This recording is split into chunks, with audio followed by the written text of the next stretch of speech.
This is ContraZoom. Where we go back and forth about film. I'm Dakota Arsenault. I'm Jeff. The 50th edition of the Toronto International Film Festival ran from September 4th to the 14th, and ContraZoom had boots on the ground to cover the fest. A few weeks ago, we did a preview where Jeff and I each named 3 films we are excited to see.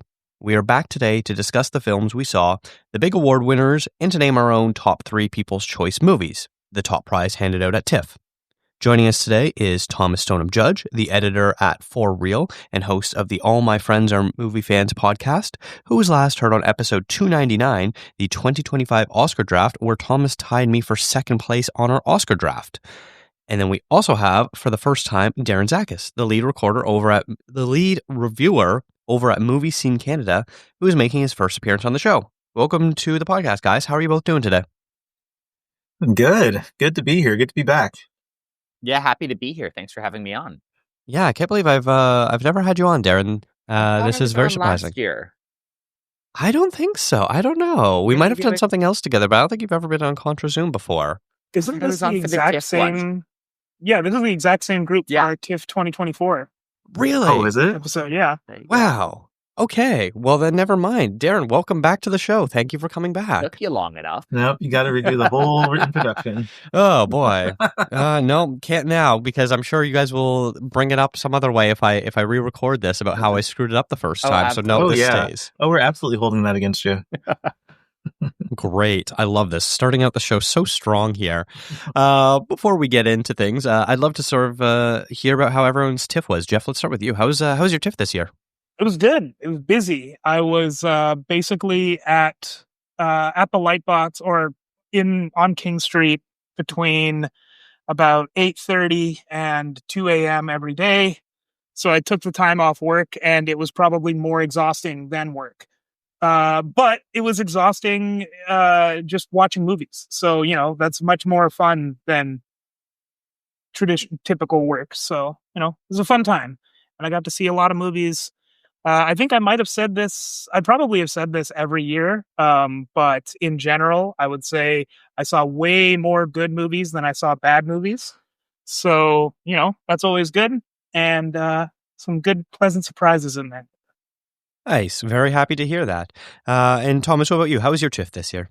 My TIFF was wonderful. Besides Ticketmaster, I had a great TIFF. Every year I make new friends, I have great conversations, and I learn new things. And so it was really awesome. Of course, being able to see a lot of great movies. I think that I saw a lot more movies that I liked than I expected to, which is awesome. And it was able to have great conversations with people and meet new people.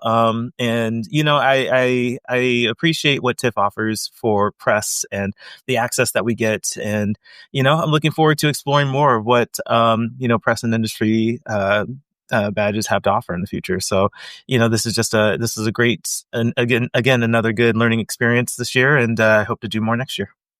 Nice. And Darren, how about you?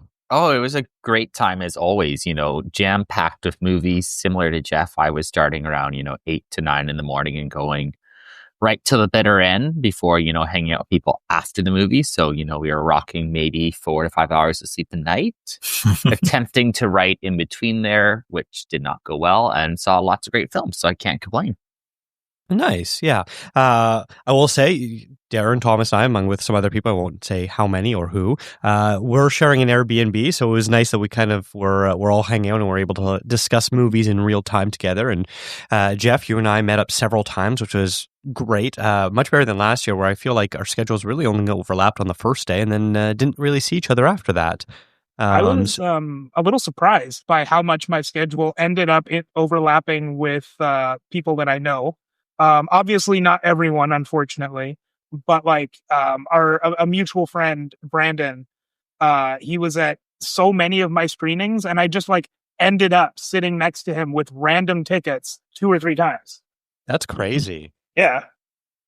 I think it's interesting when you're a part of press. I think that there's no like specific roadmap map given, but based on like interest and demand for movies, you tend to end up following the same kind of like schedule as a lot of people in a lot of cases. And so I always find that interesting when we go through TIFF, seeing when schedules are aligning and when they're diverging. Because I came in that Thursday morning, I missed the first screening that everyone was trying to get to. I can't remember what it was. Sentimental Value in the pouring rain. Yeah. Yes, sometimes. that I missed that whole experience, which I'm sure was a great bonding experience for all of press. Quite a way to kick off the festival. But because I missed that, my schedule was entirely different than what everybody else was doing throughout the day. But then Friday came, and for like the rest of the weekend, my schedule like aligned with most people. And then the week came, and everyone kind of went off to their own priorities. And so it's a very interesting dynamic when we all are kind of like pursuing similar films and pursuing like a similar schedule. But then in the second half of the festival, kind of doing some exploration of our own. Yeah, I would say it was a very similar boat as you there, Thomas, because I missed the first 3 days of the festival. And because of that, you all got to see, the first either press screening or the premieres or things like that of the bigger films. And so I was playing catch up by trying to catch the second press screening or after the fact screenings of it after everyone else. So the first half of the festival, I was on a completely different schedule than basically everyone I knew. And then the back half, like you were saying there, Thomas, you sort of get more into like the individual taste. So you sort of see like, oh, who has the same sort of interest in movies that I do? I'm going to sort of see them a lot. And sort of that's where the overlaps happen from there on out. Yep, totally. And it's just a really fun way, a fun observation to have while going through the festival and when schedules are aligning and who you can see movies with. That's all a part of the fun. I saw way more movies this year than I did last year. I saw 22, which I know pales in comparison to the three of you, which you guys went way harder. Obviously, missing the first 3 days lowered my count significantly, and I didn't do any screeners beforehand just due to the nature of my work. I didn't have the time to do so to catch anything beforehand. But I was still very impressed with myself in the quantity that I saw. Do you guys know off the top of your heads how many you saw? I think I did a confession. I think I did 30 on the ground. Or something like that. Darren, what was yours? Just doing the math. 46 on the ground, 53 total. Oh my gosh. You are crazy. Yeah. Jeff, do you know how many you saw? I think it was 48 on the ground, 55 total. Holy cow. Yeah. All right. There was a time when I would try to keep up with that. I have aged out of that time, so I'm just going to applaud you guys. Like, I think me and Jeff were on the same plan. If I hadn't taken the one night off to go to that concert, I probably would have been at that number too. But see, I think this is great. I mean, it's so much fun to talk with people who see as many movies as you guys do, because again, it's awesome to have people to bounce your thoughts off of and to have these very robust conversations. But I think it's also important to recognize like what your objective is when you go to the festivals. So like Jeff, Dakota, and our friend Derek, you guys are there to see movies. That's what you go to do. And of course get your reviews out, and that's your priorities. And so yeah, you guys are clocking a lot of movies. But for me, I have a lot more variation when it comes to what I'm trying to do at TIFF. And on top of watching movies, I'm doing red carpets and doing interviews. And there's also a networking component that I try to accomplish as well. And so I have learned that, yeah, I would love to have those like super high counts of movies, but I give myself a little bit of grace when it's like, you have other things you need to do. And it's okay to not catch things at this festival, especially when the majority of us have the benefit of VIFF having so many of these titles as well. Yeah, that's fair. You definitely do try to do more of the interview and the press side of things rather than just the reviewer side of things, and that's totally a great way to have your TIFF, because you get access to some really great individuals. I know Jeff also was able to do an interview as well. Not on the same quantity that you were doing there, Thomas.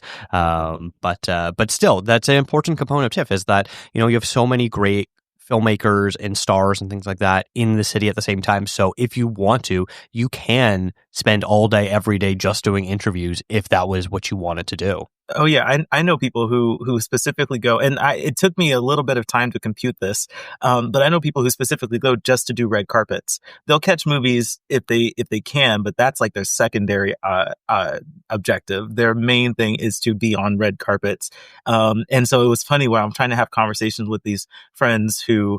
You're going to TIFF. You must have a similar objective as I do. And I'm telling them about how to get tickets and how to get into movies and all these tips and tricks for going to watch movies. And I know one of my friends was like, Thomas, I'm going for red carpets. And I'm like, oh, okay. I got to stop imposing my objectives onto someone else. Yeah, that's very fair. Everyone does TIFF differently, for sure. All right. Well, what I said at the top of the show, we're going to be talking about 2 movies each here today. So we've each picked 2 films that we want to discuss. I'm sure everyone has their reasons for picking the 2 that they chose. I specifically chose 2 movies that I did not write about. So that's what I'm excited about. And I know, Jeff, you have so far written about one of them. So I don't know what your impetus was for choosing those. But either way, what we're going to do is we're going to briefly talk about these films of why we want to sort of have a discussion about them and your thoughts on them. And we'll sort of go from there. So Jeff, let's start with you. What's the first film you want to discuss today? Yeah, so being that this is basically a sequel to our same episode of last year where we talked about TIFF 2024, you guys may remember in the group chat I sent out just a little reminder that my first film is The Shrouds. I watched it again, and we're going to talk about The Shrouds again. I figured, now that everyone's had a year to sit on it, let's go. Let's talk about The Shrouds. David Cronenberg. We are not starting that off today. No, what's funny is I still haven't seen The Shrouds. So yes, Thomas. I'm gonna have to sit on that for a little bit longer. This podcast is canceled. No, so my first movie is Dead Man's Wire, which is the latest Gus Van Sant movie. I think it's his first movie in 7 years. Wow, it's been that long. It has been a while. I saw Gus Van Sant at the festival I didn't see him at the festival. I saw that he had a movie at the festival, and I went, wow, I didn't realize he was making movies again. I don't know that he ever stopped, but I just hadn't seen anything in a while. But anyway, Dead Man's Wire is a story about a kidnapping that happened in 1977, where a guy named Tony Kuritzis, who was running behind on mortgage payments, went to the mortgage broker, kidnapped the mortgage broker's son, and then hung out in his apartment for a few days while the police tried to negotiate the release of the hostage. And that's what this movie's about. What I thought was really interesting about it is it's about a very violent crime, obviously. A guy kidnapping a guy. The Dead Man's Wire in question is Tony Kuritzis ties a shotgun to this guy's head in such a way that if he moves too much, the shotgun will go off, and then end of the hostage crisis, I guess. So that's what this movie's about. And so he's got him at shotgun point for several days. It's a very violent crime. And yet, as it gets more and more news coverage, most of the public opinion of it is, yeah, this guy, we kind of do hate these mortgage brokers. So, good on him. I don't condone kidnapping, but this guy, he's doing a good job, which I think is, I think it's really interesting that this is from 1977 because it's felt very modern. I'm sure that we can get into them later on, but without even thinking too hard, I'm sure everyone can remember 1 or 2 violent crimes recently where the public perception of them has been more or less, I agree with the person doing the crime. Ooh, this is a topic. Oh, yeah. Things are getting heated. I unfortunately did not see Dead Man's Wire, but just based off your description, it sounds maybe even more topical than it might have intended to be.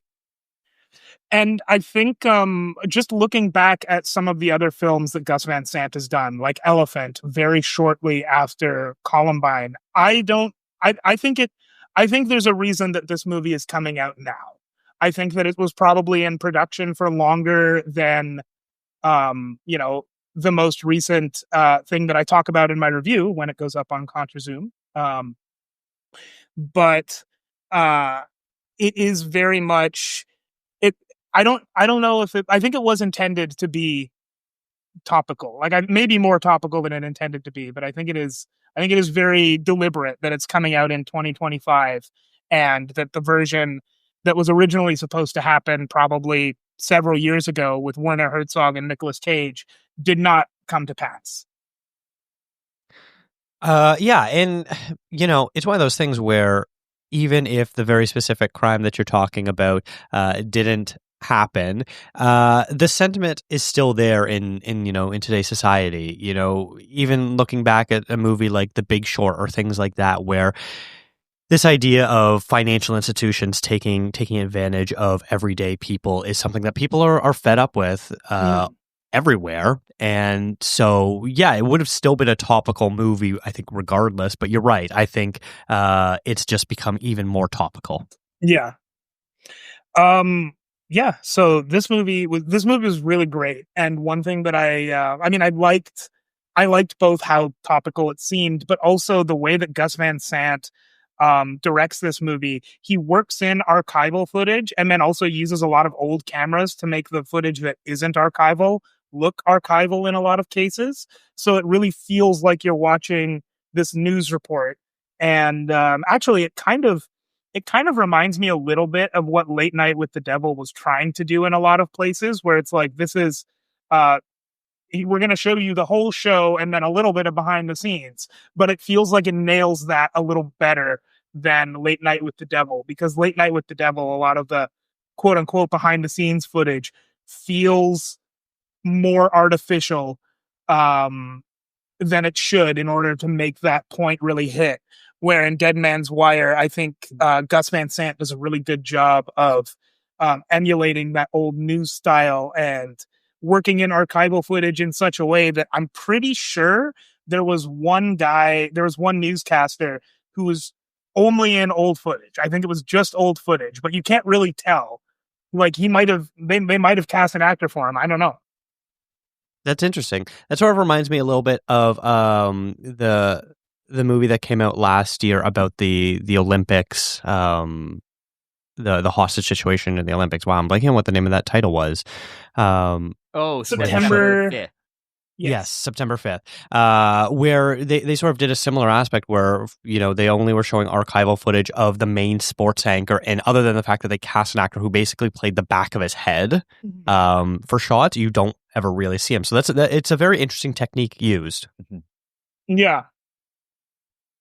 I think Gus Van Sant exists sort of in this weird world where I feel like his movies aren't given the reverence that someone of his talent and caliber really deserves. And I wonder if it's because he hasn't had as many commercial hits, despite the fact that he's had such a lengthy and impressive career. Obviously, Good Will Hunting, but that's 30 years ago now. And that was kind of his one big commercial hit. How do you sort of feel this fits into the rest of Van Sant's legacy and his filmography there, Jeff? Well, I do have to say that I am not as familiar with his filmography as I wish I was. I've seen from him Good Will Hunting, and then I am familiar with, but have never actually seen end to end, Elephant and Milk, and Jerry.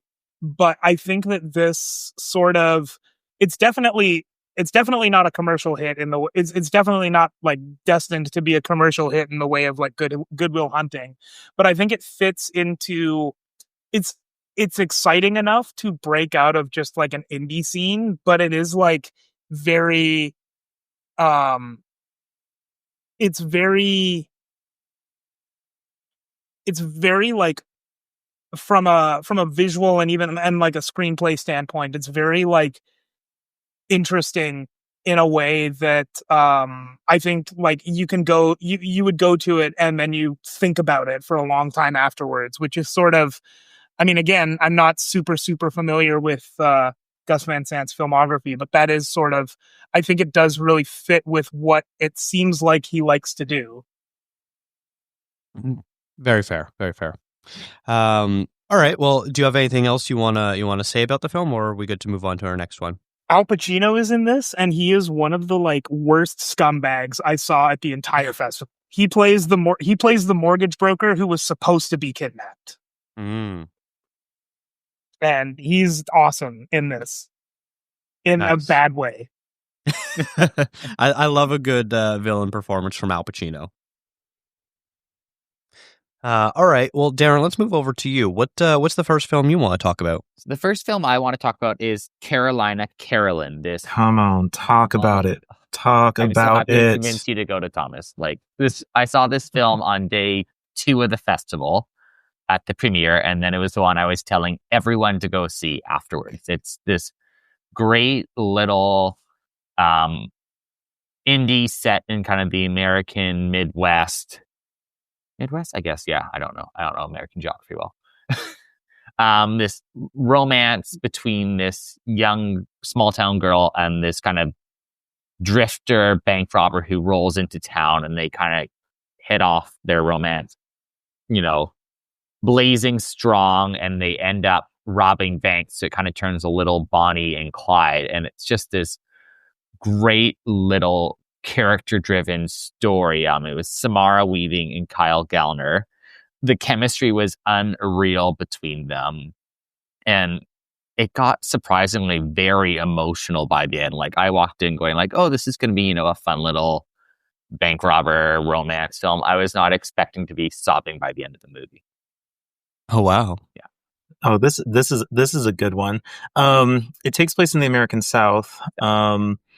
Which but it has that kind of Midwest feel sometimes. But yeah, because there's definitely the soundtrack is very country, and I love it so much. This movie caught me by surprise. Of course, Darren recommended it to me.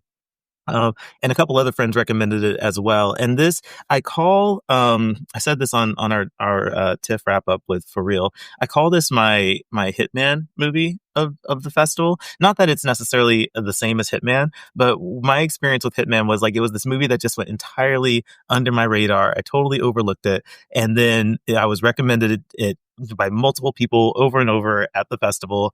And then Hitman was like one of the last movies that I was able to see at the festival, and then became my favorite thing at the fest. That was Carolina Caroline. This was the second to last movie I saw at the festival, right before Wake Up Dead Man, which was a very tough transition for me to do because I liked both. But man, I'm literally walking down the street to Wake Up Dead Man trying to tweet my reaction with like tears. I was a mess after Carolina Caroline. Like it is totally. The emotional value that movie has towards the end is so earned.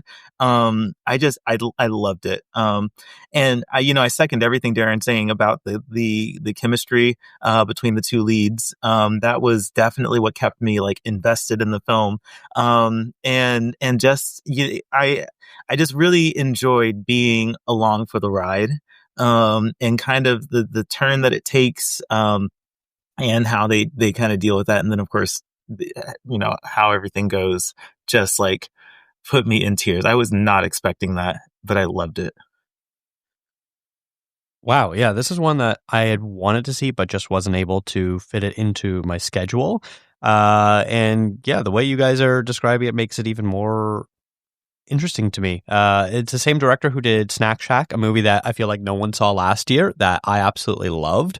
So this is already one that's high up on my list for sure. Yeah, same. I was hoping I could see this one, but I just didn't end up having the time for it. And as of right now, it doesn't have a release date. So I hope that release date is soon, because I do really, really want to see this one. I don't even think there's distribution right now. I think it's no sale. I know it's wrong that this one hasn't sold yet. It's so funny because, like, look, if this is my Hitman of this year and it goes to Sundance and I have to almost miss my flight to watch this again at Sundance, I will absolutely do that. Yep. Well, nice. Yeah, this is definitely one that I am going to keep a close eye on because I am excited. Yeah, and hopefully it does pick up distribution and see it sees the light of day sometime soon. Do you feel, Darren, that this is a movie that's gonna be a big crowd pleaser, that's gonna find an audience, or is it gonna be more of a niche film? Oh, I think there's definitely an audience for it. Well, while it's an indie film, it feels very commercial in just the way that the story easily plays out. Like, once you start, if you kind of sit there, there's no like weird artsy stuff going on. Like, it's very accessible to everyone. It's a simple story, but told very well. Strong emotional connection, as me and Thomas have talked about. And the two stars in the film are big enough names, so it's going to catch people's eyes. Now, the hope is that this movie doesn't end up being dumped on streaming, which is where I think it could end up because it plays so well with the crowd and it looks beautiful on the big screen. Like, it was just gorgeously shot and it has this kind of timeless feel where it's obviously set in modern times, but there's no technology whatsoever. So it's just something that can be accessible to anyone. You don't need to know, oh my gosh, we're going to be using all these things to tweet and steal stuff. And it's just...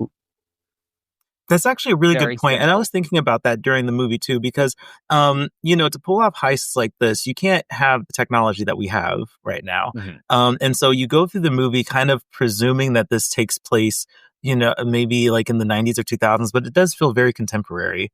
And even though it doesn't have technology, it feels like it could take place today.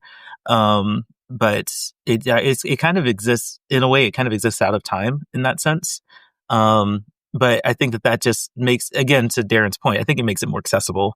I think it's something that people can really get invested in and connect with, and I think also not including the technology really helps you just be invested in this story and in this romance that's happening, and that again builds to a point that just has such great payoff by the end. I could see this as like a Searchlight picture. I could see this as like maybe even a Magnolia picture. Maybe Focus Features. Like, I would love for one of them to pick it up. Please, Netflix, back off. Stay away.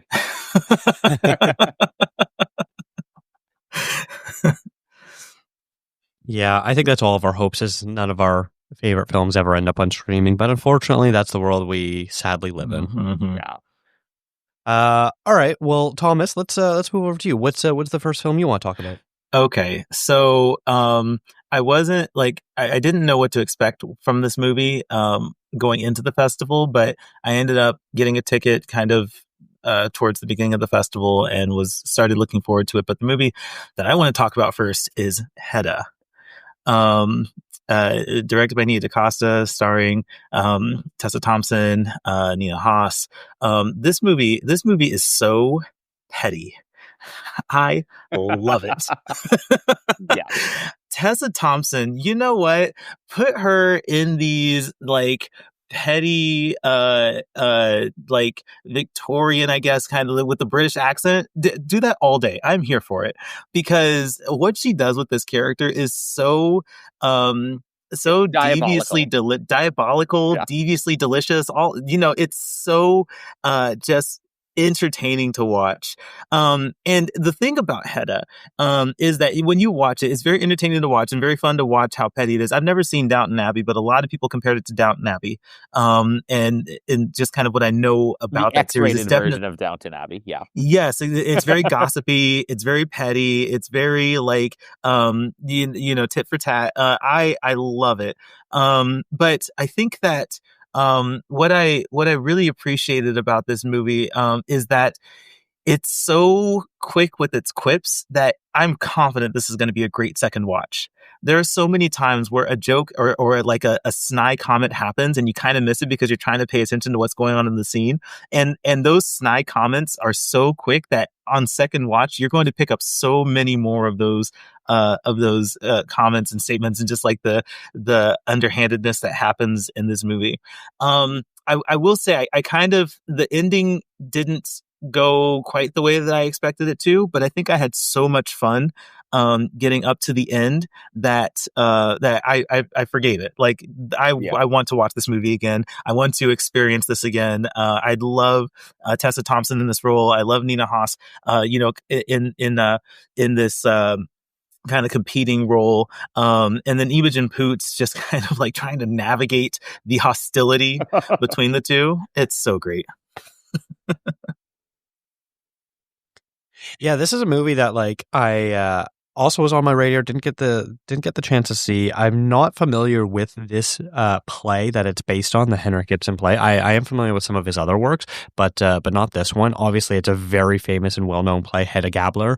But yeah, a very it sounds like different this is take on the play.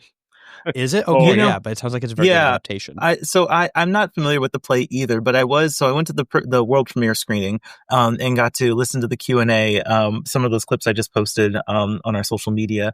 But it was interesting learning about the source material and kind of the changes that they made, which I think were very wise changes.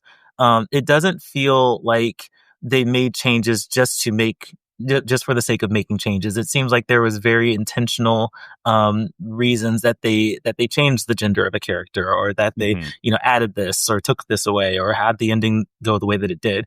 And this again is why Q&As are very important to be at, guys. Like if there's a Q&A after a movie, stay for it. Whether you like the movie or not, I think you can learn a lot about the intentions and the thinking and behind the scenes that will, even if it doesn't change your feelings about the movie, will help you give a little bit more perspective, get a little more perspective on it.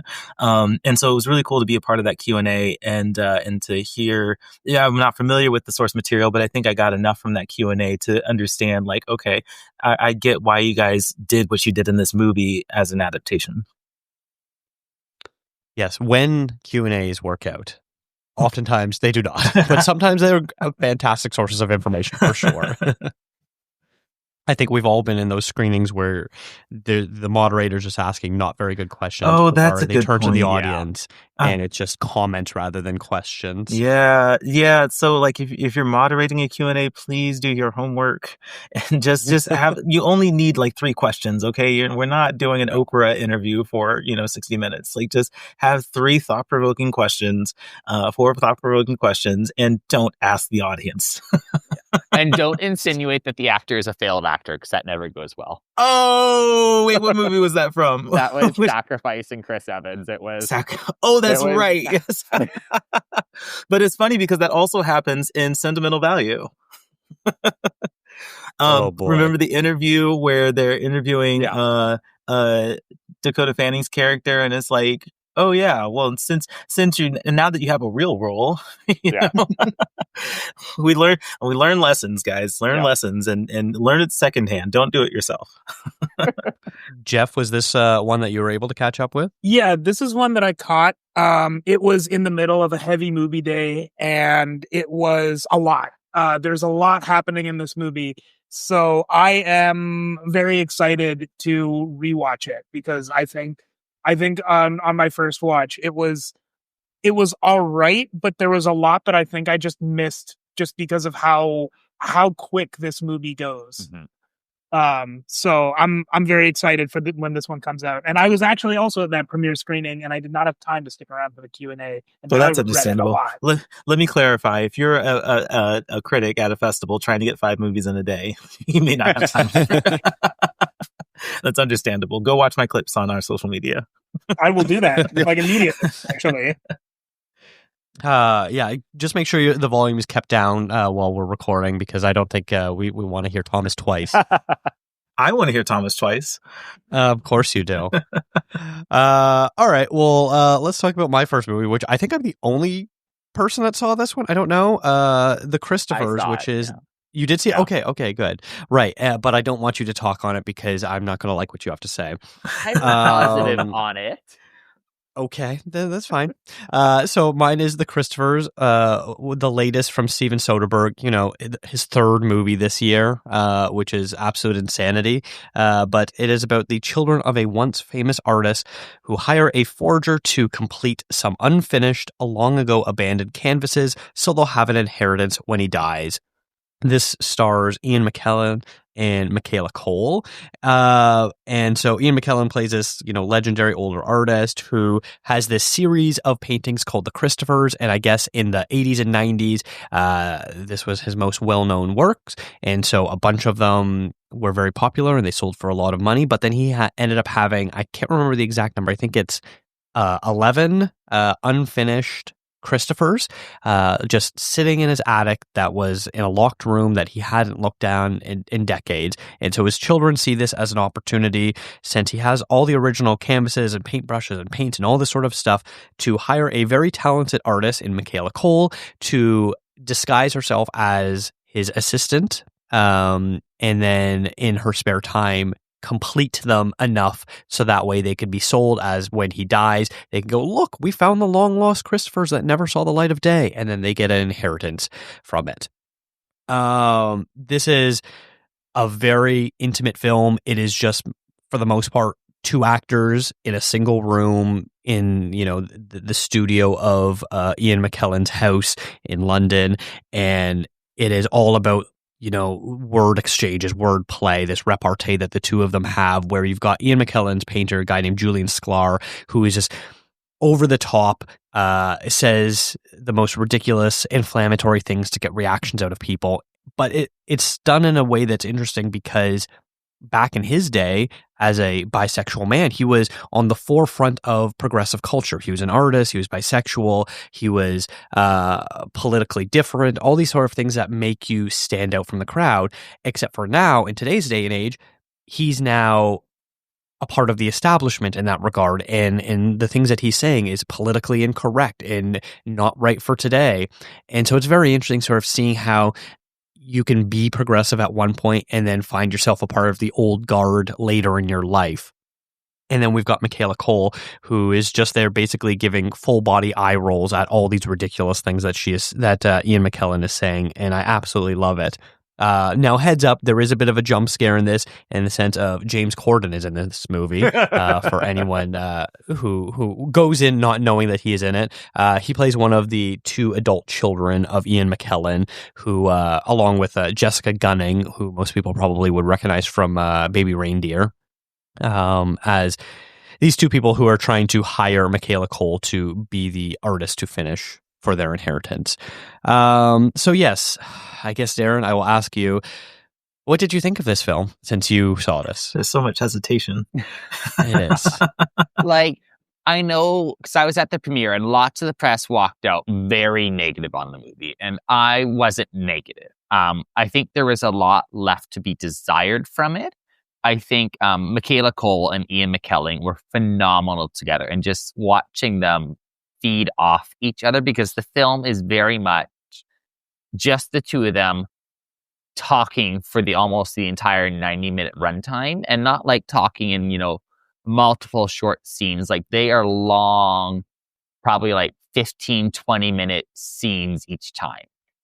So it feels very much like a stage play, which is actually where I think this story would fit better, because when you're watching this in the film format, you are waiting for something to happen cinematically with the film, like a shot or the music or something to happen, and it's just not that type of movie. It feels like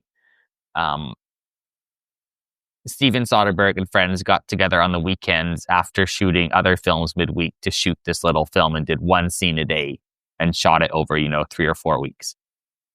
So I think it would have been better as a stage play, just to really let that energy in with the actors permeate to the audience. But I didn't hate it. Like, it's enjoyable. It just wasn't the standard I'm used to from Soderbergh.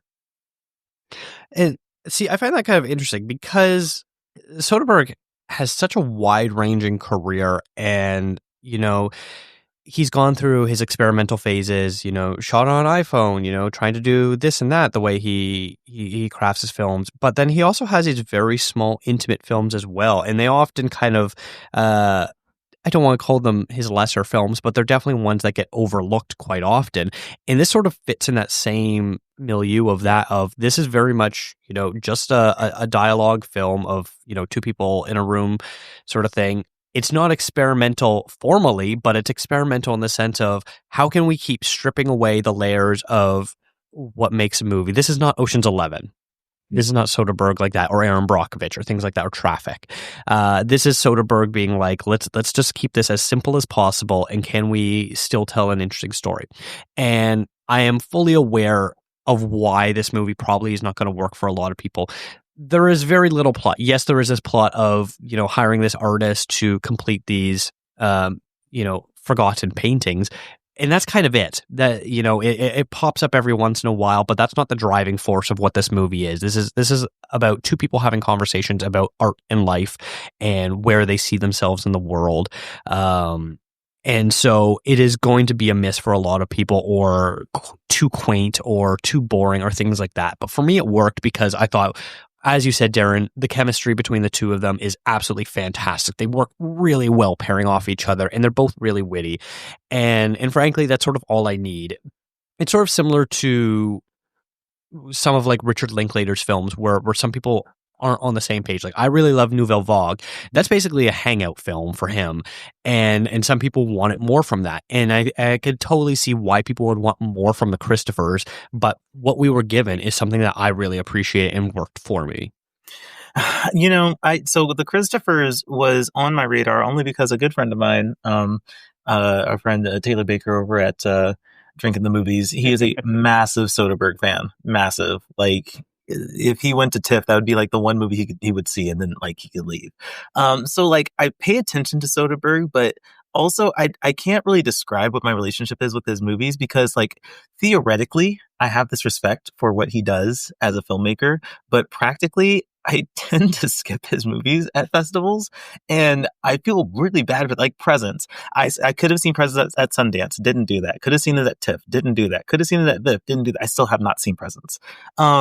And I respect him as a filmmaker. It's not that I hate all of his movies or like I don't like what he does. I think that maybe saturation could be a problem for Soderbergh. Like, he has a movie coming out every year, and it just kind of gives off this. This year. Yeah, exactly. So I haven't gotten to Black Bag, but I hear that is a good one to watch, and so I do have that on my list of movies to watch before the end of the year. But when you have so many movies coming out, it's like, yeah, I'll catch it at some point, or I'll catch your next one, or how great is the quality of every movie you're making when you're making one a year? So like there's kind of that doubt in my head that just makes me prioritize so many other things. And that's exactly what happened with the Christophers. I had it on it was on my original schedule, and it was such a low priority for me that it fell off very quickly. And I feel bad for that, but also I had a great TIFF without it. So I don't think that shade is necessary. Yeah.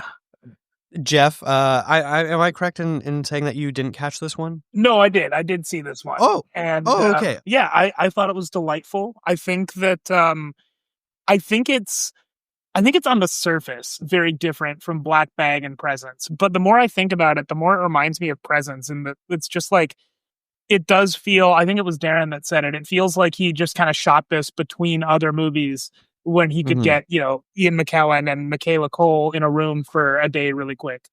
And like with Presence, that movie was shot in hardly more time than it takes to watch the movie. Like that was a very quick. Yeah. So, I don't know. It's a style I think that I'm getting used to from Soderbergh, but, he's doing all of these like smaller movies, and I respect what he's able to do with those, like the range he's able to hit with those smaller movies, because the Christophers is very different from Presence, is very different from Black Bag. But like, I don't know, it feels like he's living in this like very small indie movie space. And he can definitely do a bigger movie. And I'm wondering, I guess I'm kind of wondering why he doesn't. Maybe releasing 3 movies a year is really fun. I know I would think that's really fun if I could do it. So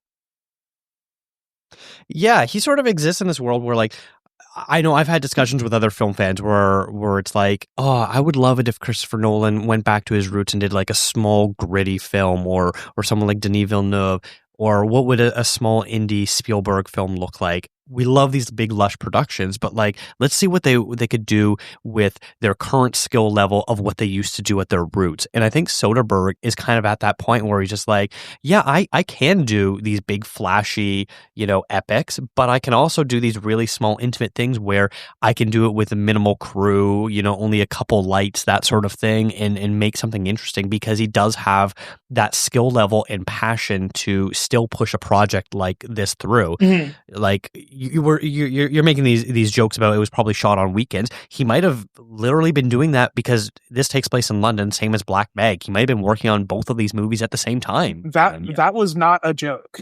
I think he may have actually done that. I think he definitely. I can't remember.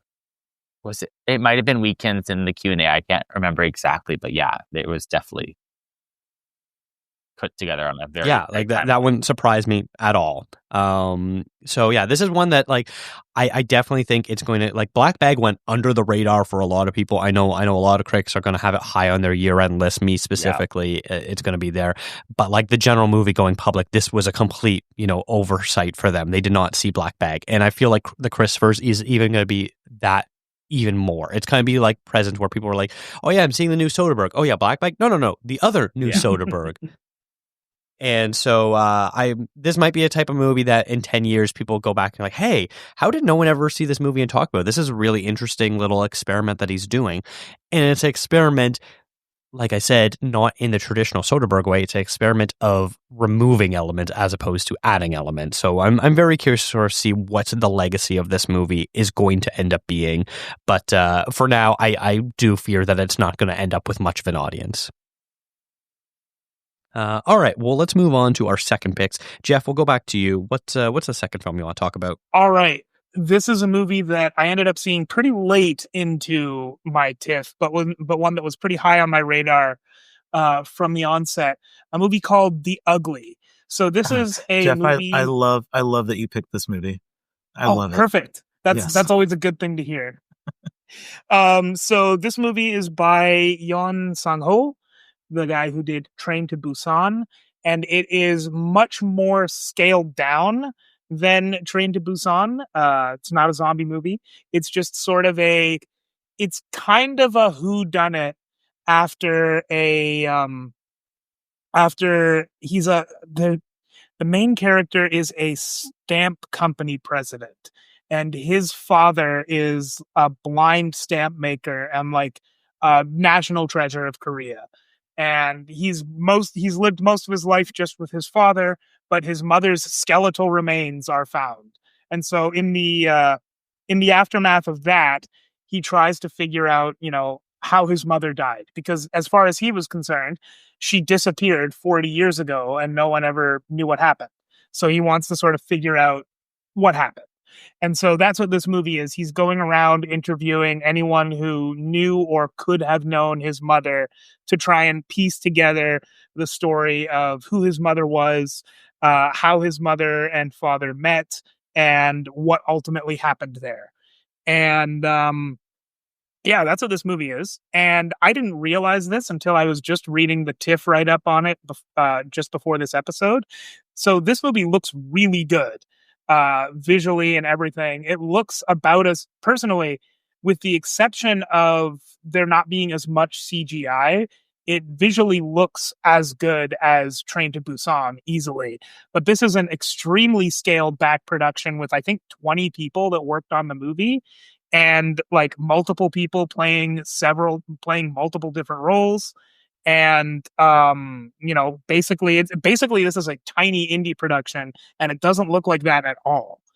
And the mystery is really, really, really compelling. So this was a nice second weekend of TIFF surprise that is actually coming out in theaters, I think, the week that this episode releases. So people should go check it out.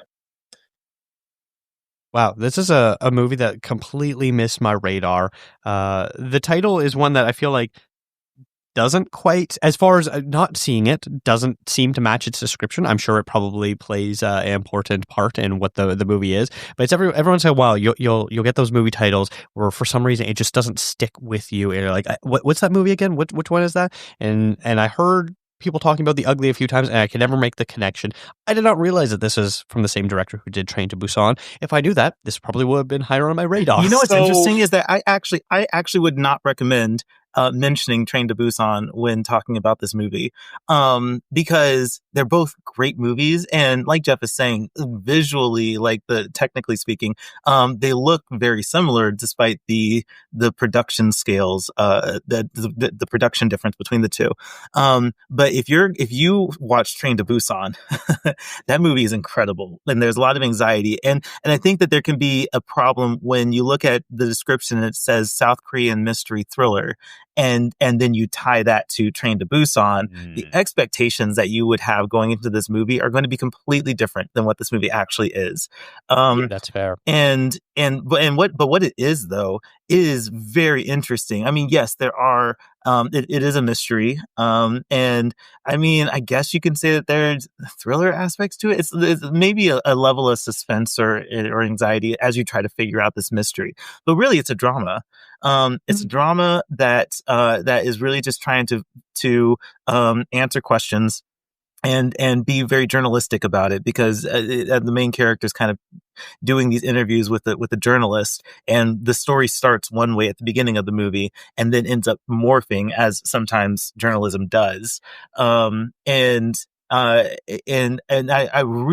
really appreciated the structure of this movie when it went to the first chapter and it's interview one, and then you realize, oh, each chapter of this movie is a different interview where they learn something more. Like, that was just a really cool way to approach unveiling this mystery, or unraveling this mystery. And I very much appreciated that. And, you know, it's one of those movies where there's not a whole lot happening. You're getting information, you're kind of piecing it together, but there's not a whole lot happening. But it's never boring. And I loved that. And actually, this is not a similar movie to Dead Man's Wire, but just like Dead Man's Wire, this is kind of a movie about classism, and I guess in this particular case, class mobility within post-Korean War South Korea. Because the main character of this movie, like the main characters of this movie in the modern day, are, you know, some of the most revered people in South Korea, and in the time period that this actually is taking place, that most of the stuff is taking place, it's about, you know, two factory workers who are getting by on doing 80-hour weeks just to like afford rice. And I think the title of it is a little strange. I don't think that the other title would have been. I don't think that the title of. Apparently, this is based on a graphic novel written by the same director, called Face, which might be a better title, but is also a more generic title. So I don't know. I don't know what the title this one. But the title, The Ugly, comes from the fact that the main thing that we go into this movie knowing about the main character's mother, the person who we're trying to solve the death of, is that she is so ugly that it's the first and actually only thing that most people even talk about when they talk about her. It's a little weird, because by the end you're like, what did she look like? This is insane. And they actually do show at the end, and I mean, nothing you can't spoil it. You can't spoil it. Nothing will prepare you for what happens at the end. Right. I'm very excited for this film now. I am actually appalled. I just Googled it. I am appalled that this has a 55% on Rotten Tomatoes. Wow, I need to ridiculous. I need to go read the negative reviews, because I would venture to guess that maybe the what they got was different than what they expected. Because The Ugly is not a good title for this movie. No. And again, when you're every description that I've seen has name dropped Train to Busan and Peninsula, and it's like, no, you cannot go into this movie thinking that it's a high energy thriller. it is so opposite from that. Yeah, what a shame. 55%. That's so unfortunate. Let me go write a review so I can get that get that rating up. Wow. Okay. Wow. I think this is one that a lot of people are going to be excited for, especially hearing you guys talk about there. So thank you very much, Jeff, for bringing that discussion here today. Absolutely, my pleasure. Darren, let's switch over to you. What's your next film you want to talk about? So my next film is out of the Midnight Madness lineup because I figured we have to venture into there on the podcast. It is Obsession, the latest, or I guess the new horror movie from Curry Barker, who's actually a TikTok's influencer type individual. So it was kind of one film where you're scrolling through the lineup, you're like, okay, sure, you're not. It's got an interesting premise of this young man who is madly in love with one of his friends. And that love is just not being reciprocated. And then he is given this magical object that he can make any wish with. So he wishes that she falls in love with him.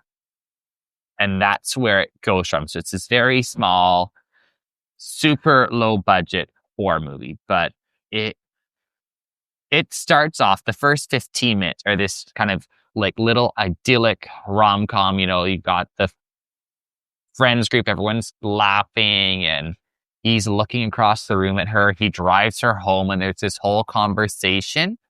And he makes the wish after he doesn't have the courage, you know, to tell her how he feels about her. And the film does a complete 180. From that second onwards, while the character is willfully blind to what is happening, the audience can feel the tension rise as there is something clearly not right with this girl who is suddenly infatuated with him on a fatal attraction level.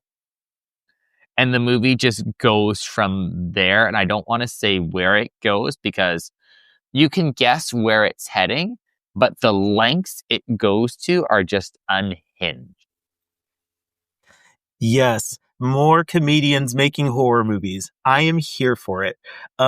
Obsession was certainly one of my favorite movies of the festival. I didn't go to the Midnight Madness premiere, but I was on the red carpet. And so I had a chance to talk with Curry and Coop and the cast as well. And like just kind of hearing their explanations of the movie really got me excited. And so I absolutely prioritized a P&I screening for this movie. And let me tell you something. P&I, those screenings have a hard time really getting into movies. Like it's a little stuck up sometimes. It's a little muted, a little like low key. And so when I go to Midnight Madness P&I screenings, I get really annoyed when the P&I audience isn't invested into the movie like a public audience would be.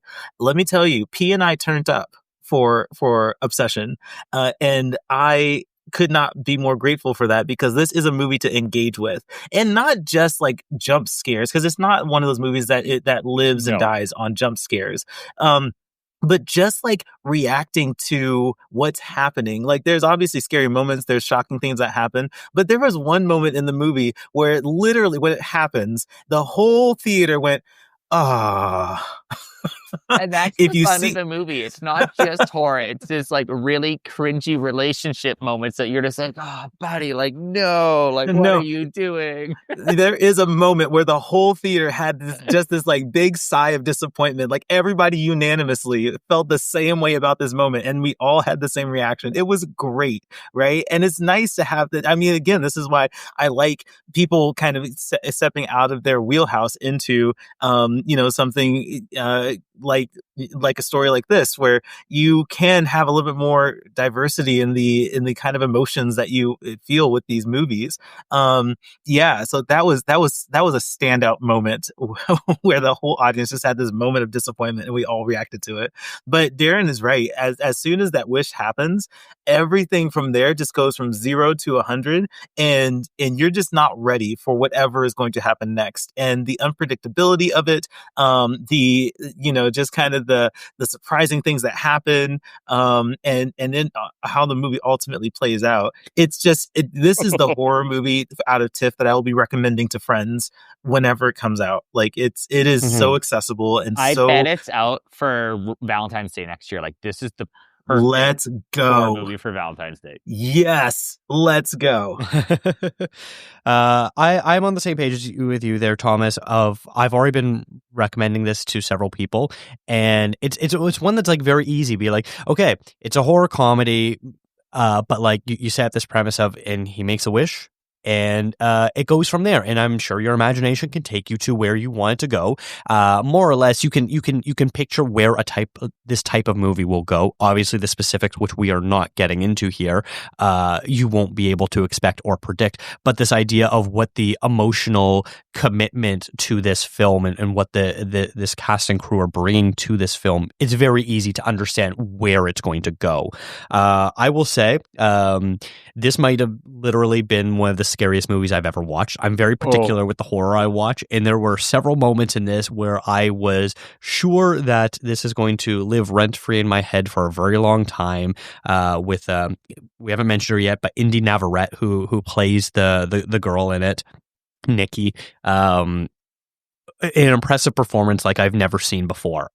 She has these moments where it's hard to describe without giving too much away, where switches happen within her character, and the way she's able to go back and forth is so impressive and terrifying. This is like an all-time horror movie performance for me. It's one of the greatest. And the fact she was saying at the premiere that she was never a good screamer before this movie, I find that very hard to believe, because it's true.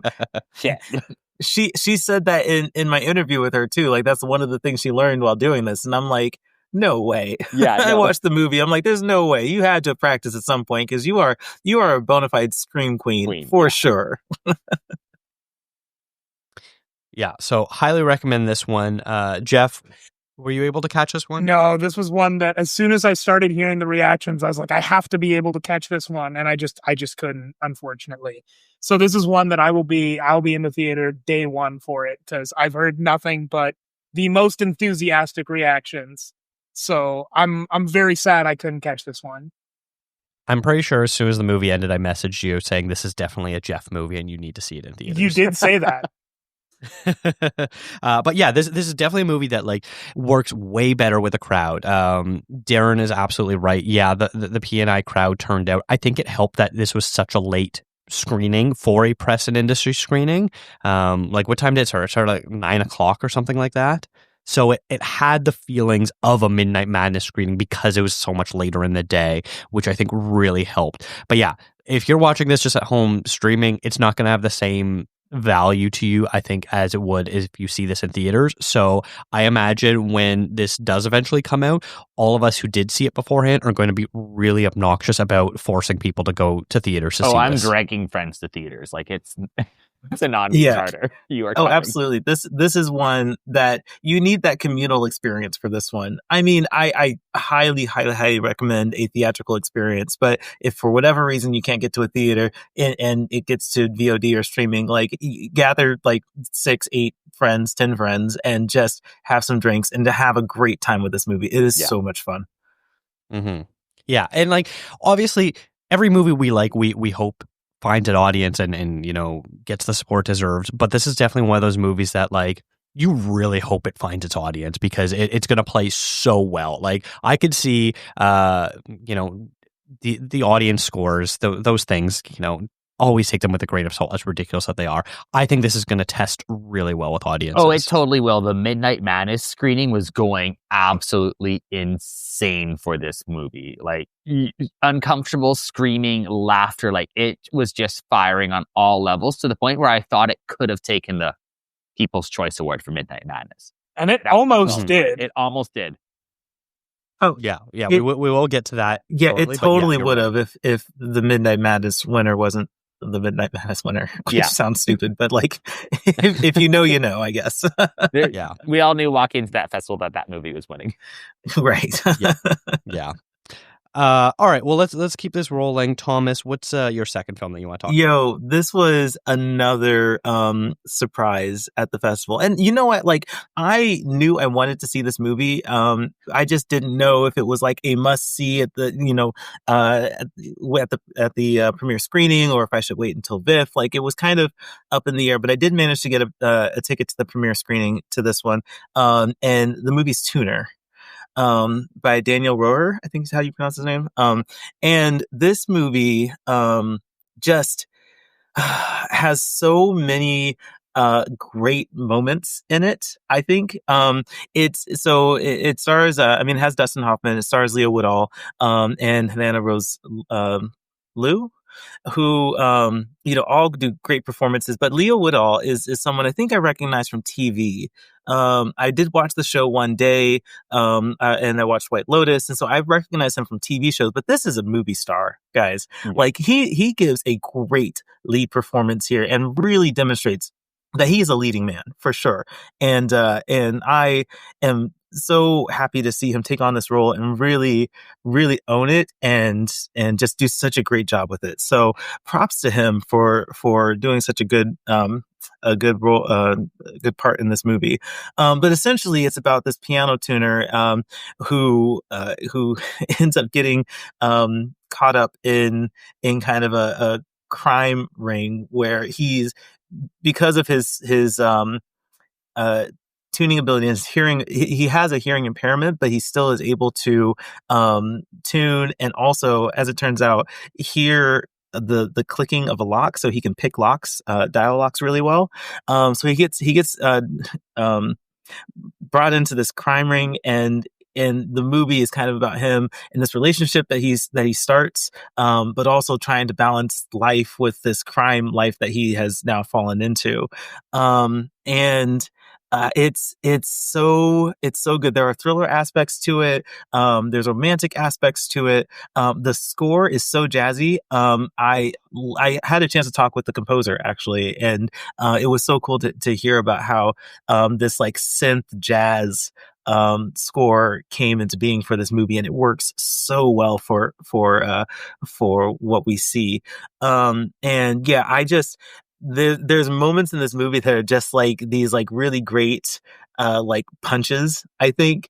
Like when he's able to, because he has perfect pitch, he's able to identify notes, and there's a scene where Haley's character, Havana's character plays notes, and he's just able to name them all off. That scene is great, and I think it has such an awesome finale as well. Oh my gosh, guys, the more I think about this movie, it's just so good, and I can't recommend it enough to people. I know it's playing in Vancouver, so if you're in Vancouver, absolutely make this a priority.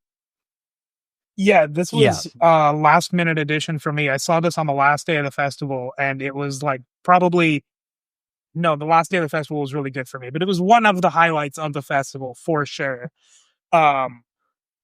This was a very nice surprise. It actually reminded me a little bit like of a slightly less cynical version of Whiplash.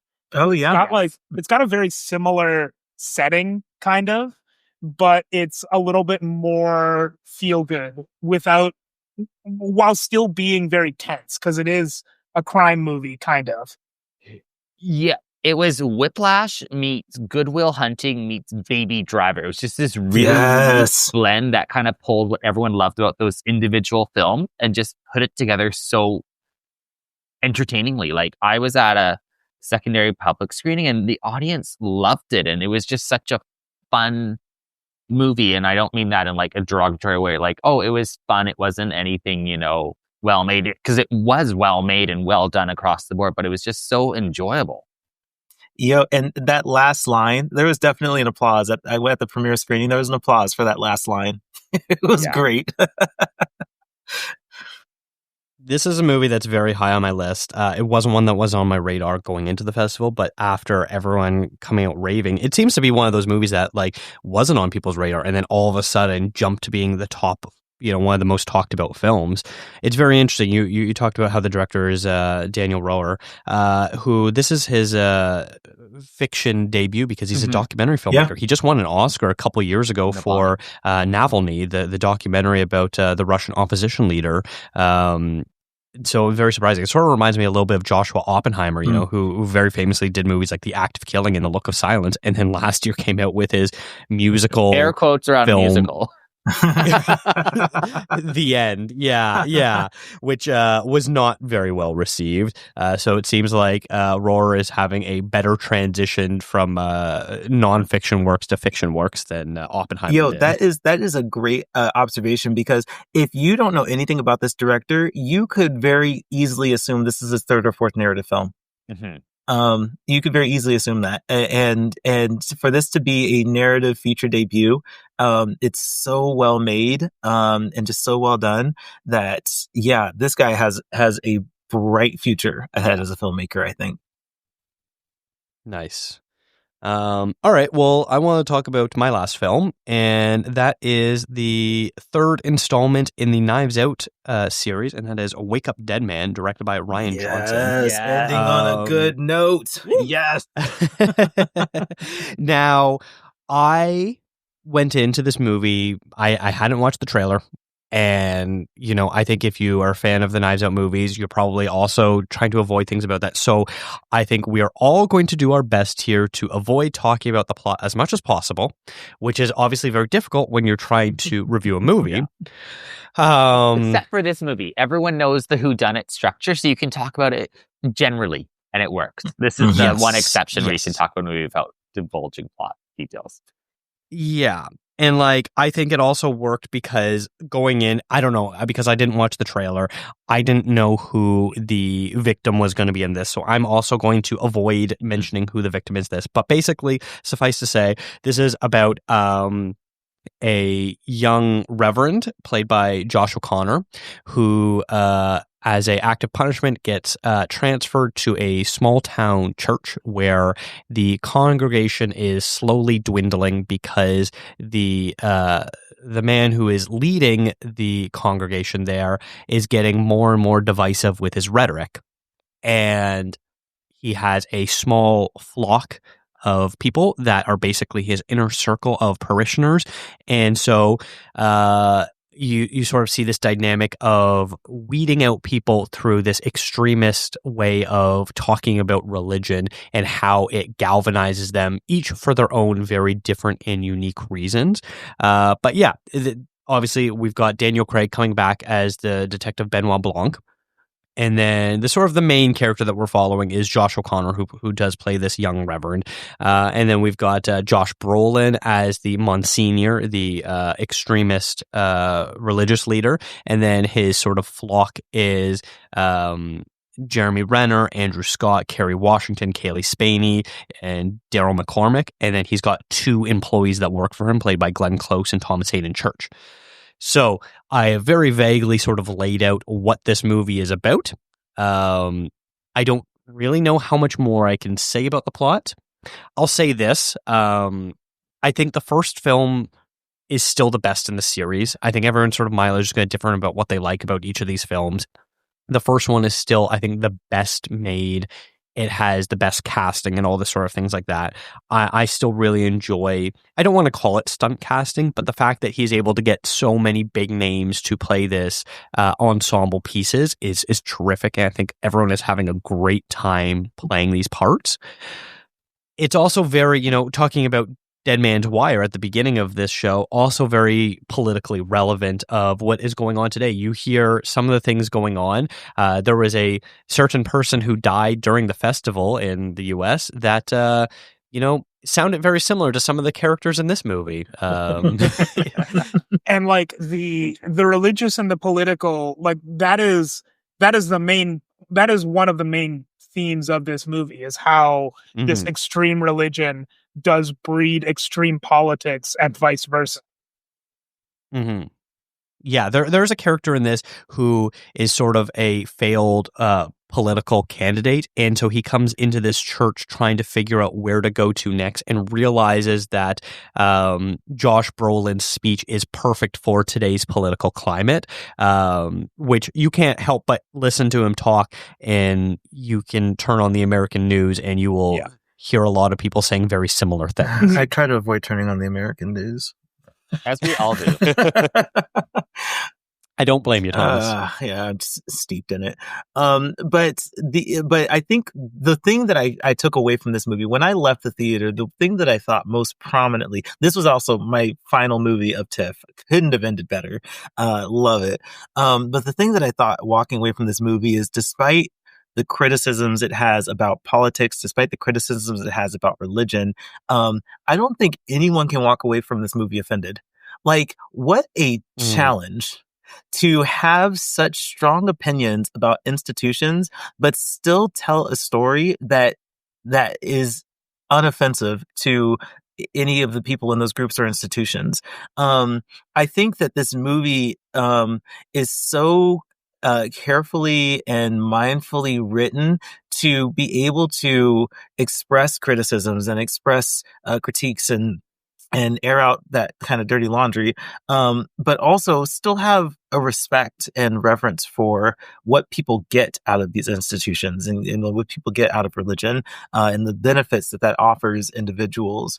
So like, I was very impressed with how tastefully this movie handles its subject matter, and its themes. And on top of that, in doing all that, it still remains incredibly entertaining. I keep saying this 2 hour and 20-minute movie felt faster than some of the 90-minute movies I watched. Yeah.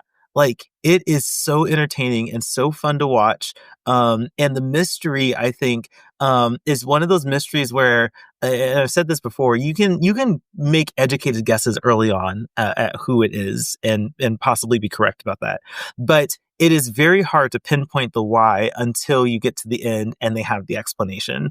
And even how they execute the explanation is also very self-aware about what it's covering.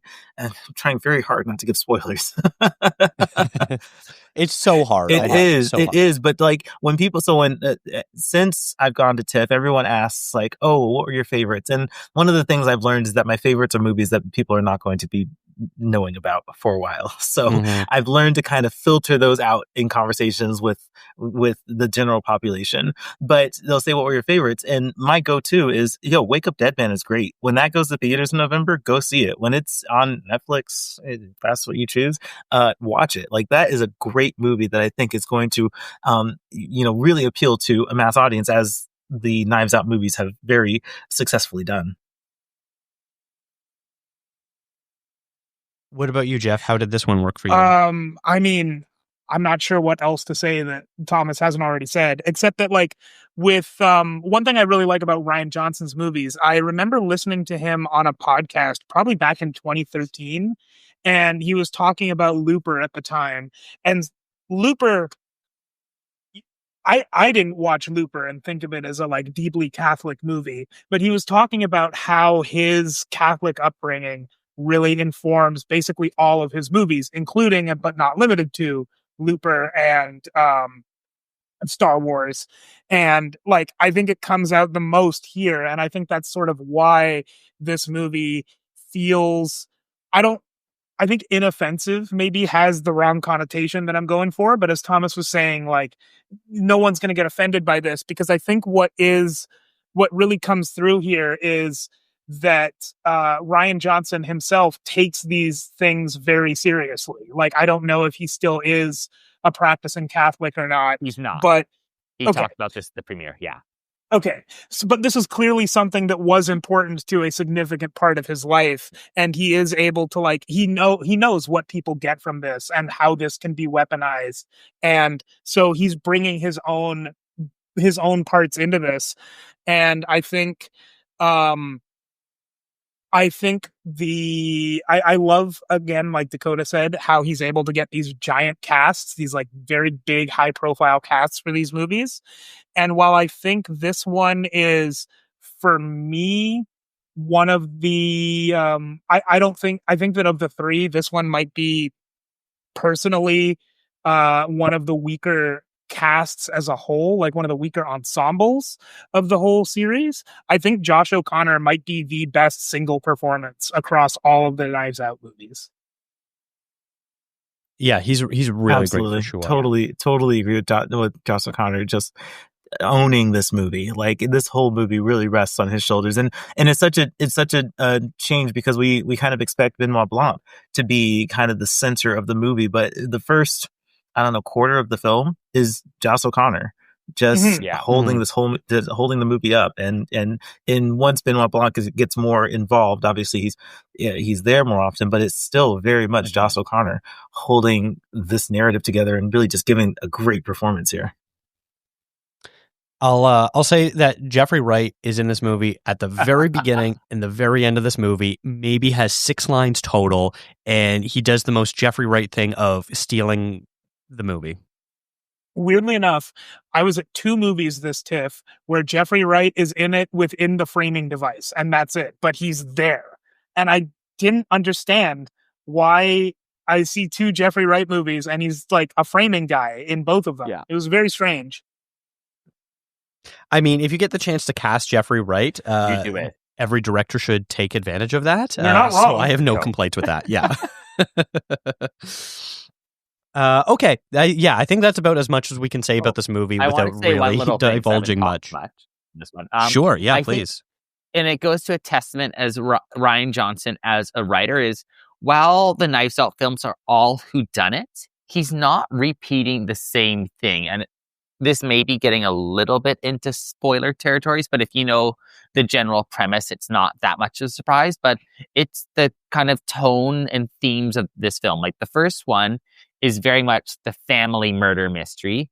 The second, which plays into more the Agatha Christie style of whodunits. The second one is the vacation whodunit, which is, the bit more the beach read, a bit more enjoyable, a bit more fun. And then this one is going back to a bit more of the gothic whodunits of Edgar Allan Poe.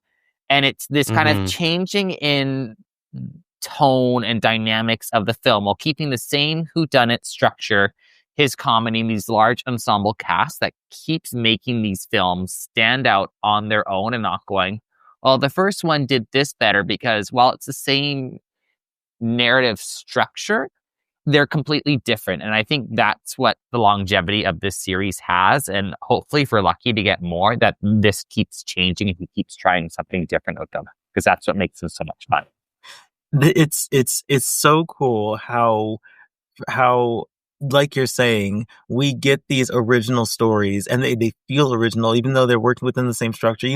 When I get so annoyed when you have an original story that comes out and then you have to make a sequel, by popular demand. And so you just carbon copy the first one. I mean, what comes to mind is The Hangover. When The Hangover was a smash hit, right? A great movie, great comedy. You just don't get those kind of movies anymore. But then they were pressured into making a Hangover 2. And the trailer literally says, oh no, we're doing this again. And all the audience, everybody, oh, we're doing this again. And then for some reason there's a third one. Like, damn, y'all, come on. I don't know if you've seen the third one. The third one is very different and it doesn't work, but it's wild how differently they go with it. It's not even a comedy.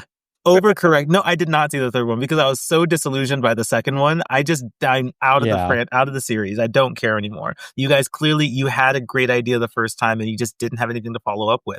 And that should be fine. But Rian Johnson, what he has done with, and I think the weirdest thing about these 3 movies is that I don't consider this a trilogy. I don't know how to explain that. It is a set of 3 movies within the same universe with at least one through line character, but it's not a trilogy. If it was a trilogy, this would be one of the best trilogies in history of filmmaking. But I think we classify this more as a series than we do a trilogy. And because of that, I don't quite put that in that same category. But regardless, this series of movies has so much freshness to it. It is unreal how fresh these movies stay. And just how that's able to be done over, at least these 3 times. I'm very nervous about a 4th one. When will this fall through? But, also, I guess in Rian Johnson we trust. So, yeah. Well, and I mean, I don't think he treats it as like this being a sequel to Glass Onion and Glass Onion being a sequel to Knives Out either. This is very much in the tradition of Agatha Christie, where it's another Poirot mystery. Yeah, very anthological. What was the one thing I was going to say something. And oh, yeah, one thing that I hope that Netflix releases in advance of this movie, I won't say too much about it, but this movie canonically has a reading list. And I really, really hope that like Netflix promotes the movie using that reading list, because I caught half of it and I didn't catch the whole one. So my intention before I watch this movie again is to get through the reading list. Yeah, no, that's very interesting. It does play a big part of it. I think this is not really a spoiler, but in the movie there is a book club, and that plays an important role in the story and helping to understand the case and solve it. So that itself is not a spoiler to say. So Jeff, very, very good on bringing that up. It's Chekhov's book club. If you introduce a book club at the beginning of the movie, you must, by the end, have read all the books. Yeah. Yes, absolutely. All right. Well, let's end our discussion there on Wake Up Dead Man. If you can see it in the week, I assume Netflix will allow it to be in theaters. Please go and see it. Let Netflix know that you actually like seeing their movies in theaters. If not, this is going to be a fun one to watch at home anyways. Much like Obsession, watch it with a group of people because it's going to be fun to talk about it while it's going on and afterwards. But let's move over to quickly talk a little bit about the awards of TIFF. We've got the top award at TIFF is called the People's Choice Award because anyone that sees the movies can vote on it and cast a vote to what they believe is the best film. You are allowed to vote for multiple films. So basically any film you deserve to be deemed worthy of the People's Choice Award, you could vote for. The actual... I don't want us to get into it, but the actual how vote tabulation works seemed extra confusing this year as there was new awards announced and things like that and what was eligible for what. All very confusing. I don't want to get into that, but suffice to say, it was complicated. But that said, the People's Choice Award this year went to Hamnet from director Chloe Zhao, with the runner-up being Frankenstein, and then the second runner-up being the movie we just talked about, Wake Up Dead Man, A Knives Out Mystery. The International People's Choice Award went to No Other Choice, the Park Chan-wook film, followed by Sentimental Value from Joachim Trier. And then the second runner-up was Homebound, one that I'm not familiar with at all, by Neeraj Gaiwan. And then they have the People's Choice documentary, which very controversially went to a movie called The Road Between Us, The Ultimate Rescue, directed by Barry Avrich, which... also, don't want to get into, but please look up that movie and make your own thoughts on the matter of whether or not you think a movie, The Road Between Us, The Ultimate Rescue, was deserving of winning. Followed by Epic, Elvis Presley in Concert from Baz Luhrmann. And then the second runner-up being You Had to Be There, How the Toronto Godspell Ignited the Comedy Revolution, directed by Nick Davis. A movie I wanted to see but did not get the chance to. The title's actually longer than that. It's even longer, yeah. There is a ... that I am not continuing on. Yes, it is one of the longest titles I've ever seen for a film. And then lastly, the last big award was the People's Choice Midnight Madness Award. And the winner for that, as we sort of were dancing around earlier, was Nirvana, the band, the show, the movie, directed by Matt Johnson. This is a movie that is based on a TV show, formerly a web series called Nirvana, the Band, the Show. And so that's why it's called Nirvana, the Band, the Show, the movie. And was easily the highest profile Midnight Madness film playing, one that everyone went into the festival being like, well, I assume this is the one that's winning Midnight Madness, and no surprise, it was the one. With the first runner-up being Obsession, a movie that three of us very, very high on, and Jeff very excited to see. And then the second runner-up was a movie called The Furious, directed by Kenji Tanigaki. A movie that is a lot of fun, but is not very good, in my opinion. So very quickly, let's talk about the main award, the People's Choice Award. Hamnet was the winner. Last year, The Life of Chuck won, and Neon sort of decided not to release it last year, so it sort of ended the People's Choice Award streak of the winner being very likely to go on to be a Best Picture nominee and be a front runner to win Best Picture at the Oscars.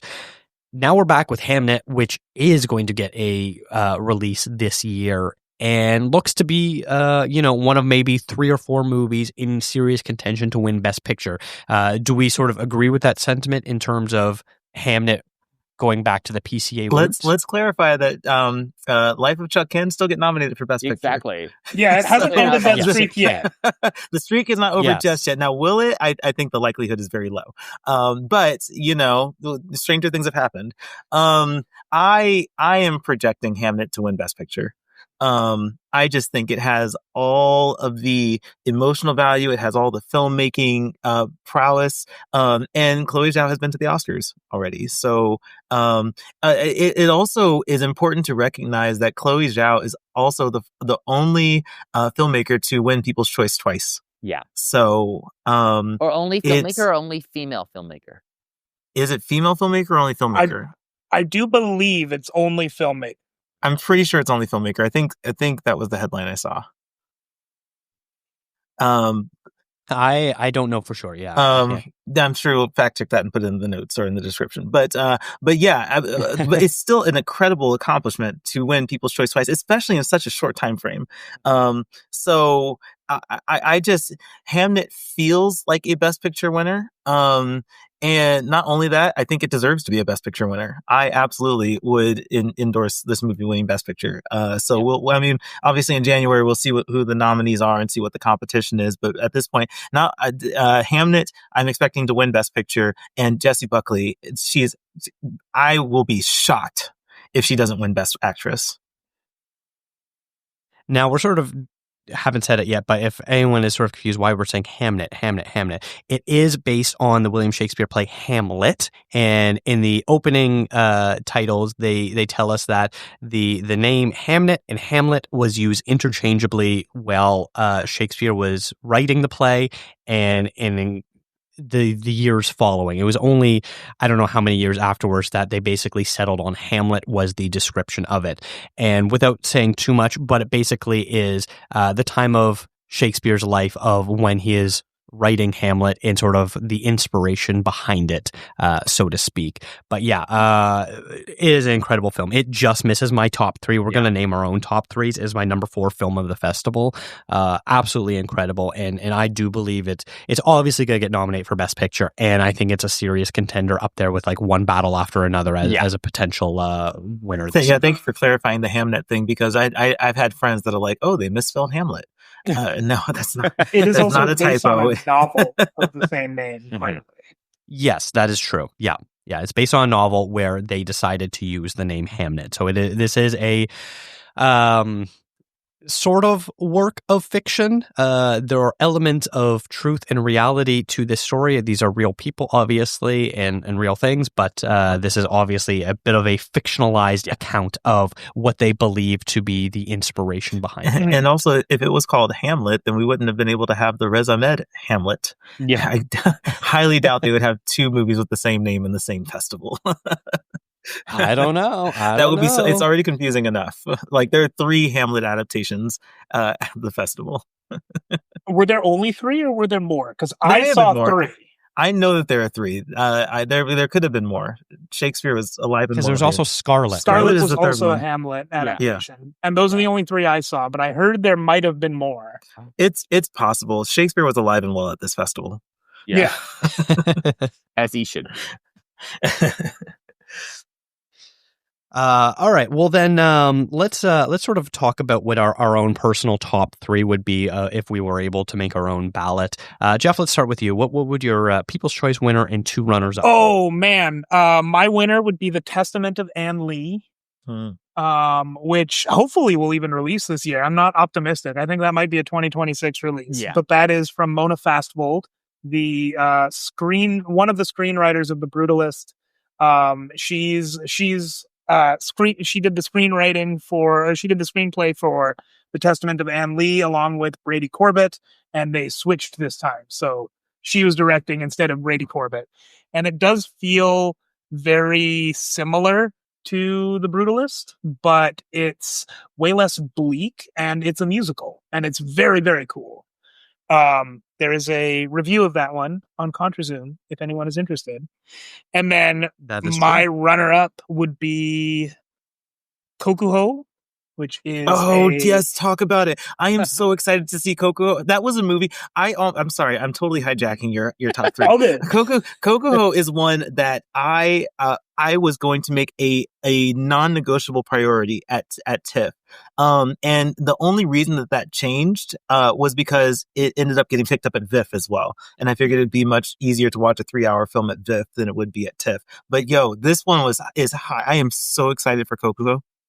According to the director, who is Lee Sung-il, he said that this is the first movie based to this extent around kabuki since 1939. It's about 60 years in the life of two rival kabuki actors, specifically onagata, who are men who play women because kabuki is a men-only theatrical medium. And it's so cool. It's 3 hours long. I was never bored. I almost wanted it to be longer. Like, this is a really, really good movie. I am excited for you guys to see it at VIFF and to hear your thoughts. And this is one that Jerry's not yet a review of, but I'm hopefully working on one soon. And then my number 3 would be No Other Choice, which did win the People's Choice International, if I'm not mistaken. Yes, it did. That was really good. And that's one that it really does hurt that I'm not going to be able to see it again until I think December when it comes out. But I'm very excited to be able to see it again. It's a Park Chan-wook movie, so it looks amazing. It's about the current job market, and it's very funny. And it's co-written by Don McKellar. It's actually based on an American novel. So there's just a lot of weird forces working into this, and ultimately it comes across. It ends up as like it's just an incredible movie. I am so excited to rewatch this in December. Nice. Okay. Well, Thomas, let us go over to you since you want to interject so much on Jeff. What was your top? I feel like do I talk a lot? Yeah. So my top 3, I'm gonna shift it a little bit because I had Testament of An Lee as my number 3, but Jeff so elegantly included it in his, and so I'll. Hey, this is your top 3. I know. No, I have an equally worthy third option. So here's what I'm going to do. My second runner-up is going to be Waste Man. I am so sad I didn't get the chance to see this in theaters. I watched it ahead of the festival, and ever since the festival started, I had screamed to the rooftops, get to a theater to watch Waste Man. It's such a pressure cooker of a film, and I think it also went under everybody's radar. But it's a prison crime drama thriller starring Tom Blythe and David Johnson. And those two put on an incredible performance here. Incredible. And so, yeah, that's one that I have been shouting from the mountaintops about since the beginning of the festival. So hopefully people were able to catch it there. I'm looking forward to wherever this movie ends up. I'm not sure what the distribution plan is, but that Waste Man was absolutely a highlight of what I watched for TIFF. My first runner-up, probably no surprise, Caroline. Again, great surprise at the festival for me. I'm really happy that so many people recommended it to me. And it is officially the best movie I watched on the ground in Toronto. I was very, very happy with that one. But the movie, again, my Thomas Choice Award, is going to go to one that I watched before the festival. And I'm kind of happy I did because, I was a blubbering mess at the end of this movie, and it's Homebound. This movie, it premiered at Cannes. And I don't know, guys, I'm very, attracted to movies about friendship, and that's really what this movie is about. It's also covertly a COVID film. I don't know if they talk a whole lot about that in the description, but it's a movie based on an article that took place during COVID. And the lead actors in this movie just put on great performances and have great chemistry with each other. And by the end, oh my God. This is a tearjerker. This is one that pulls on heartstrings. You are going to need tissues at the end of this because it's such a compelling story. And I have not been able to shake this movie since I saw it. Again, I'm glad I watched it at home so that I could just get the waterworks out of the way without people seeing how much of a mess I am. And I was like 20 minutes after the movie, I'm like, why am I still crying?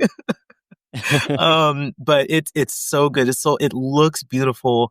So like the technicals on the film are just on point, and yeah, it pulls on all the heartstrings. And I loved this movie so much. I'm glad that it ended up as what was it, runner up for international or second runner up?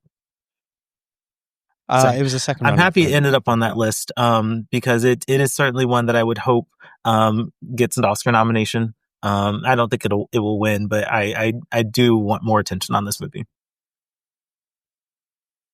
Very fair. Yeah, this was one that I had heard a little bit about and then was sort of surprised that it ended up coming in second place, second runner-up position for the international. I think this probably is going to catch a lot of people by surprise.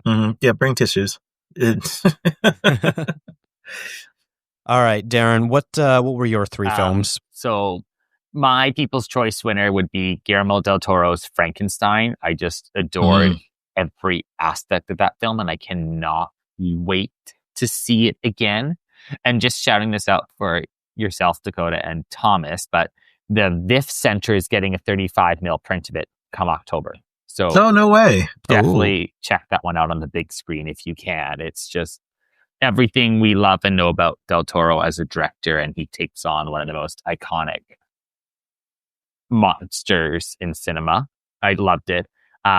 First runner-up, Wake Up Dead Man. I am a big fan of the Knives Out series, and as rich and engrossing as the film was, I just had an absolute blast with it, which is always a huge factor into my rankings. And then second runner-up, the one I've already talked about, Carolina Carolyn. Just loved it. Nice. Okay. Yeah. Frankenstein in the same boat of Netflix will probably have it in theaters for a week and then it will disappear again. So please, if you can see it. 3-week guarantee. It's got the biggest Netflix release of any film. Del Toro is 3 weeks. 3 weeks. It's definitely 2. Counting. Which, considering these days, that's how long it seems movies are in theaters for anyways. Hopefully enough people do go and see it. 3 weeks before it hits Netflix. And Del Toro was very specific about it's the longest Netflix release theatrically. So, yeah. He probably has an ironclad contract He's already with them where they're like, you want my movie, this is the 4K Blu-ray. Like, he's got that written in the contract. So, yeah, he was very proud of that. And he seems to be the only director who's able to convince them to still release things. Yeah, I think we're going to see a shift in it if that one does well. Wake Up Dead Man and then Narnia next year. I think the bigger directors are going to start getting that pull of Netflix, which would be smart on their end. Fingers crossed. Okay, so my People's Choice winner is one that we haven't talked about at all, but was the new Brendan Fraser film, Rental Family. This is one that was the first film I saw at the festival, and I was like, wow, I can't wait to see all these excellent movies. I hope they're all as great as this one. And nothing topped it, which is always a little frustrating when you're hoping to see tons of great things. I came out of this seeming like an island onto myself. Everyone else seemed to either like it or really dislike it, and I am the only person that I feel loved it. It's directed by a woman named Hikari. But yeah, very, very quickly, I have a review up of it on ContraZoom, but it's about Brendan Fraser plays this out-of-work actor in Japan who gets hired to be a rental family member. I am very curious to see how this is going to play. A lot of people think it's far too sweet for its own good. And to them, I say, boo you. Also bring the tissues. I cried 5 times during this film. But yeah, I know I'm a bit of on my own on this one and loving it as much as I did. But my first runner-up, one that we talked about, was Obsession. I did not expect to love it this much, and it's sort of a movie that has only grown in esteem since I finished it. It is terrific. And then my second runner-up is one that I talked about, and that was The Christophers, a very quiet, intimate film that I hope people check out. So yeah, there are our picks for our People's Choice winners. Point of order. IndieWire is where it says right to it. The year's this year's winner and the first filmmaker to take home 2 People's Choice Awards is Chloe Zhao for her Hamnet. So that was my source. Perfect. There we go. There we go. Yeah, very big deal. And we didn't mention it earlier, but her previous film was Nomadland, which did go on to win Best Picture in that weird COVID year. So she is no stranger to the awards circuit. So I'm very excited to see her back on the big stage as well. All right, guys, thank you so much for coming on today. It was a pleasure, as always, getting to talk TIFF, getting to hang out with you guys in person, and of course, just being such great people. Oh, that's the nicest thing you've ever said about me. Right? That is true. It's now on record. Thomas, where can people find you, and what work are you producing these days? Yes, so you can find me at thisisforreal.com. For real, of course, spelled FORREEL. I am busy. I am still publishing content from me and my team on TIFF, so there's still a lot to publish from there. Interviews, reviews, red carpet stuff. It's all still being published. So there's that, and I have to do that very quickly because I'm going to swing very expeditiously over to Vancouver here in a couple weeks to cover the Vancouver International Film Festival, where I'll mainly focus on interviews and insights from filmmakers there. So looking forward to that coming up. And then, of course, it's award season, so we're going to, be trying to keep up with awards and getting him back into podcasting. And there's a lot going on. This is a full-time job that I don't get paid for. So my payment is your likes. Please go like stuff. Please, yes. Thomas is producing great content, so definitely go and check it out. Darren, what about you? Where can people find more of your work, and what do you have going on? So the next 2 weeks is just going to be an overload of TIFF reviews. I'm trying to publish at least 1 a day, if not 2. I'm going to literally sit all afternoon and just write reviews.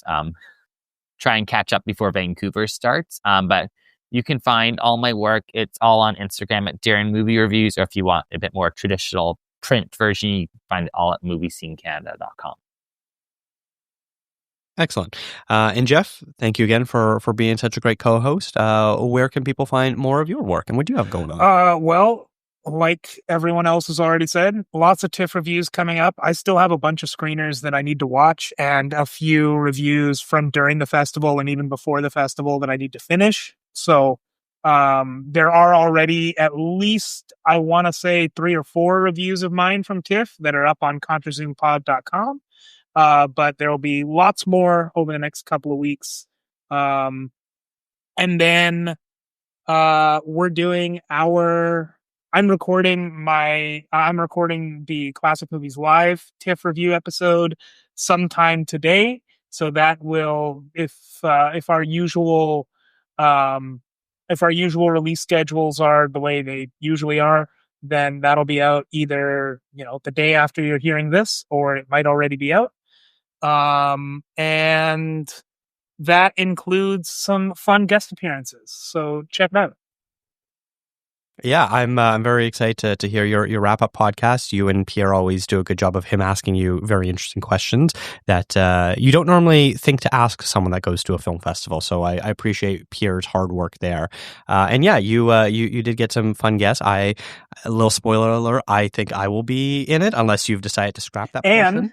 And Dakota's already mentioned that he really liked Rental Family. You're going to hear his exact thoughts about it literally minutes after having watched it on our episode. That is true. Yeah, it was the same day that we recorded that. All right. Well, this has been a That Shelf podcast. Visit thatshelf.com for more great film discourse. Follow the show on Instagram, Threads, and Blue Sky at ContraZoomPod. Did anyone else see any TIFF films? What did you see? What are you excited to see? Let us know. Leave a comment on Spotify or send us an email. Thank you to Eric and Kevin Smale for the theme music and to Stephanie Pryor for the logo design. If you like to listen to podcasts on YouTube, we do post all episodes there as well. And if you really like the show, consider tipping us on coffee. Thanks for checking us out.